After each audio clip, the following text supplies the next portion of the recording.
que uma instituição iniciática se preocupa tanto, né, com a forma de caminhar, de sentar, permanecer em silêncio e até mesmo observar o próprio corpo dentro do templo? Seria formalidades ou existiria algo muito mais profundo neste simbolismo? Em muitas histórias antigas, o verdadeiro iniciado não era reconhecido pela sua força, mas pelo domínio de si mesmo. Talvez seja exatamente o que a segunda instrução do aprendiz tenta ensinar: disciplina, silêncio, reconhecimento e consciência. Hoje vamos refletir sobre os ensinamentos simbólicos e filosóficos da segunda instrução do aprendiz maçom. Fica comigo!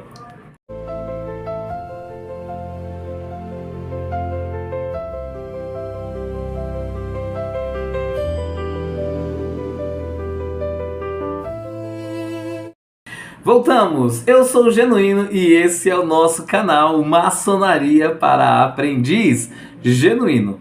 Se inscreva no canal, cara, dá aquele gostei, clica ali ó, no joinha, clique, né? Vai lá agora, faz isso.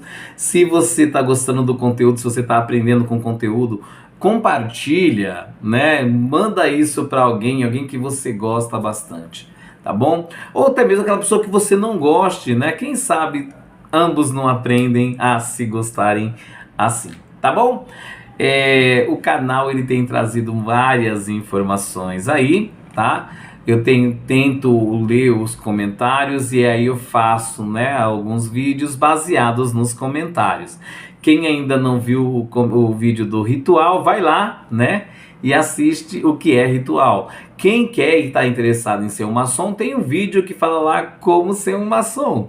Quem quer saber como vive um maçom, tem um vídeo que fala como vive um maçom. Se você tem dúvida se a maçonaria ela é religião ou não, tem um vídeo falando lá sobre a maçonaria e a religião. Esse vídeo vai falar sobre a segunda instrução dentro do grau do aprendiz. Ela nos ensina 5 pilares.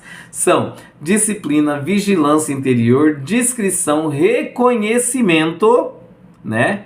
E a consciência do simbolismo do próprio corpo no templo, tá bom? Vamos começar então pela disciplina. A disciplina ela é a primeira virtude ensinada para o aprendiz. No templo, nada é feito de maneira aleatória. O caminhar possui direção, o silêncio possui um propósito, a postura possui significado. A maçonaria ensina que aquele que não aprende a governar a si mesmo dificilmente estará preparado para construir algo maior. A disciplina maçônica ela não é opressão, ela é domínio próprio. Tá? É eu me dominando, é eu crescendo, é eu prosperando. O aprendiz ele aprende que a verdadeira força não está no impulso, mas no autocontrole. Segundo pilar, primeiro pilar, disciplina, segundo pilar, vigilância interior.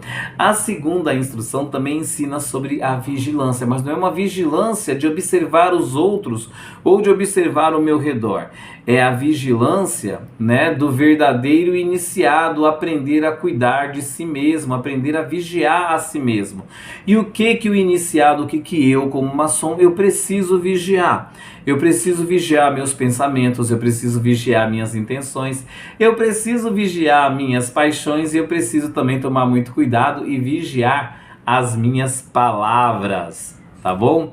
Então o ritual ele constantemente relembra que o homem deve permanecer desperto espiritualmente. Nós precisamos tentar elevar o nosso espírito ao máximo para que nossos pensamentos, intenções, paixões e palavras eles sejam vigiados constante e frequentemente, tá bom? O aprendiz ele compreende que o maior combate, né, ele não acontece fora do templo, mas ele vai acontecer dentro de si mesmo. Então, disciplina, vigilância interior e discrição é o terceiro pilar que nós vamos abordar agora, né? Outro ensinamento fundamental dentro, né, da segunda instrução é a discrição, e vivemos em uma época onde acontece infelizmente das pessoas falarem muito mais, né, e refletir muito menos. Nós temos que tomar cuidado, como membros da ordem nós precisamos fazer o inverso. refletir muito mais e falar muito menos. Discrição, tá? Em alguns casos, na maioria deles, o silêncio ele é fundamental. A maçonaria ensina o valor do silêncio consciente. Ela ensina também que o silêncio ele não representa medo, mas representa consciência e sabedoria. O homem discreto aprende a falar mais do que ouvir. Para isso nos foi dado 2 ouvidos e apenas uma única boca, para que a gente ouça mais e fale menos. Irmãos, eu sei que isso não é fácil. Cunhadas, eu sei que isso não é fácil. Eu também tenho dificuldade com relação a alguns dos pilares. Não quer dizer que por isso eu vou desistir de ser um maçom. Pelo contrário, eu vou persistir, eu vou continuar, eu vou lutar, porque afinal de contas, a minha discrição, a minha vigilância interior, e aí entra, né, a minha discrição, ela pode me moldar para que eu seja, né, um verdadeiro maçom que vive, que cumpre e que observa a ordem. O aprendiz ele aprende que nem toda a verdade precisa ser anunciada em voz alta. Algumas precisam primeiro ser compreendidas em silêncio. Então vamos ver, vamos ouvir, vamos ponderar sobre aquilo, e após a gente ponderar bastante, aí sim, né, se for necessário, a gente fala. Eu não vou ficar discutindo, não vou ficar brigando. O silêncio, meu silêncio não representa medo, pelo contrário, representa sabedoria. Tudo bem? Outro pilar, então, a gente viu disciplina, vigilância interior. Nós vimos também aí a discrição e agora vamos falar do reconhecimento. A segunda instrução também trabalha o reconhecimento. Simbolicamente, sinais e palavras identificam aos irmãos, mas o verdadeiro reconhecimento ele vai além das formas exteriores. O verdadeiro reconhecimento ele acontece quando identificamos virtude, né? Quando nós, por exemplo, que tipos de virtudes, né? A retidão, a honra, o equilíbrio, a fraternidade e o compromisso moral. Eu posso identificar um maçom através dessa conduta, dessas virtudes. A virtude de procurar fazer as coisas certas, né?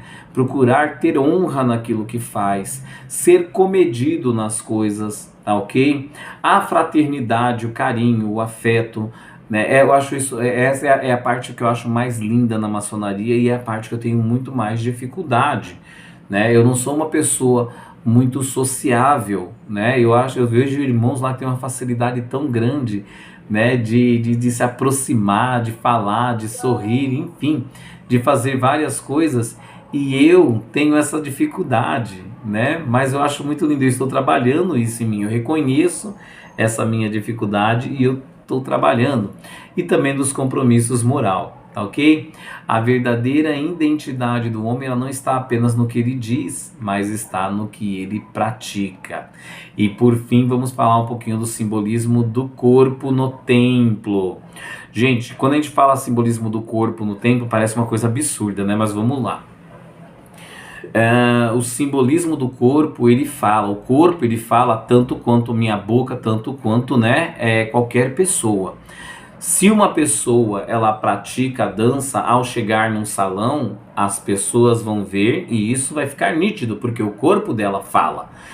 O gingado, né, a flexibilidade às vezes, os gestos, a maneira como ela acaba de uma certa forma desfilando, deslizando pelo salão, demonstra que ela é uma pessoa que pratica a dança. Uma pessoa que tem postura, né, que anda ereto, que se comporta, né, como se fosse verdadeiramente uma modelo desfilando, isso a gente acaba também identificando. Dentro do templo também, o corpo, ele tem essa finalidade, né? Tem esse simbolismo, tá ok?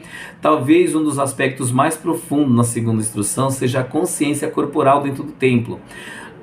Meu corpo, minha conduta, ela fala, né?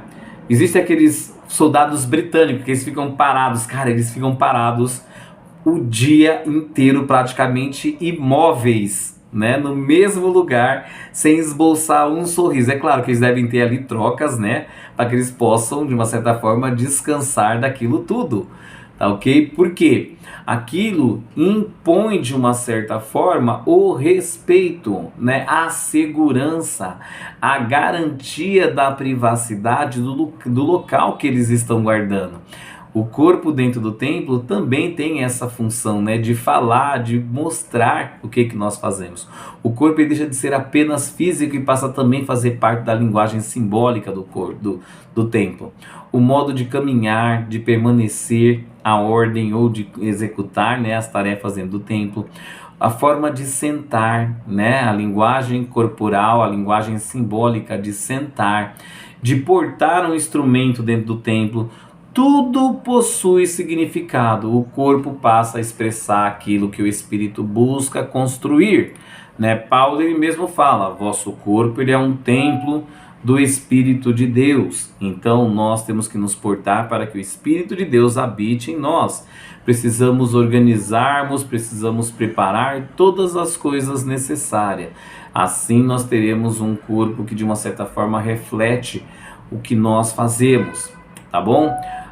O ritual ele ensina que o exterior e o interior ele devem caminhar juntos. Não existe simplesmente fazer aqui dentro, né, apenas, e não fazer lá fora. Precisa caminhar junto. Exemplo bíblico: sepulcros caiados proferidos por Jesus Cristo nas Escrituras, né? Os sepulcros caiados são aqueles sepulcros que são lindos e maravilhosos por dentro, ou por fora, correção, por fora. Nossa, chega a dar vontade de você morar lá dentro, né? Quando você abre, quando você entra, né? Aquele cheiro pútrido, aquele cheiro de coisas em estado de putrefação, aquela imundície, né? Toda demonstra que o interior não tem nada a ver com o exterior. E o nosso dever corporal é mostrar exatamente isso, que a minha conduta ela reflete o meu espírito, tá? É necessário construir ordem dentro de nós mesmos.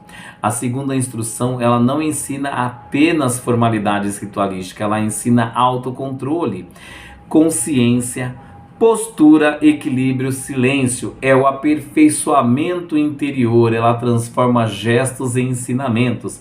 E talvez, né, essa seja uma das maiores belezas da maçonaria.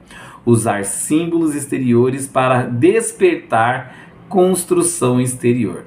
Meus irmãos, esse era o vídeo que eu queria deixar hoje com vocês aí. Eu quero finalizar mandando aquele beijo gostoso no coração de vocês, lembrando para vocês não deixarem de clicar no like aí do gostei, de se inscrever no canal e de compartilhar. E se vocês estão, né, achando esse conteúdo proveitoso, esse conteúdo, né, tá trazendo para vocês informações importantes, comente aqui e compartilhe também para que a gente possa estar continuando a trazer a vocês aí, para que eu possa continuar a trazer a vocês material de qualidade e de propriedade. No mais, eu tenho dito.